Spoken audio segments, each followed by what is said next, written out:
రాష్ట్రంలోని వసతి గృహాల్లో పరిశుభ్రత, విద్యా ప్రమాణాలను పరిశీలించేందుకు సంక్షేమ ఆదివారం పేరిట ప్రత్యేక కార్యక్రమం చేపట్టినట్లు రాష్ట్ర సామాజిక సంక్షేమ బోర్డు చైర్మన్ పోతుల బాలకోటయ్య తెలిపారు. విజయవాడలోని కార్యాలయంలో గత 5 నెలల ప్రగతిని వివరించారు. 14 అంశాలతో కూడిన సామాజిక సంక్షిప్త నివేదికను సీఎం చంద్రబాబుకు అందజేసినట్లు బాలకోటయ్య తెలిపారు. సీఎం దీనిపై సానుకూలంగా స్పందించారన్నారు.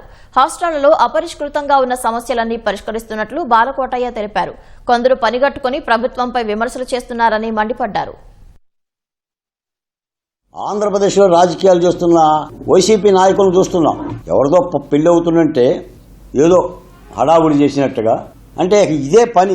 బొడ్డుకు మసి రాసుకోవటం, వాణ్ణి తేడదామా వీణ్ణి తేడదామా, బూతులు మాట్లాడదామా, ఏదో నలుగురు మీడియా వాళ్ళు కూర్చొని నీయంతో చూస్తా 29 అధికారంలోకి వస్తా, రప్ప రప్ప అంట, భయపడిపోవాలి, ఇదిగో వస్తున్నాం అంటే ఈ ప్రగల్భాలు, ఉత్తర కుమార ప్రగల్భాలు చాలా బరితెగించి పనికిరాని మాటలు. వీటి పట్ల కూడా చట్టం చాలా సీరియస్గా ఉంది. డీజీపీ గారు చాలా సీరియస్గా ఉన్నారు. సమాజాన్ని క్రమశిక్షణలో పెట్టాల్సిన బాధ్యత చట్టాందే. అనుమానితులు, రౌడీ షీటర్లు, నేరగాళ్ళు ఉన్న చోట ప్రభుత్వాలు ఏం చేయాలి? క్రమశిక్షణలో పెట్టాలి.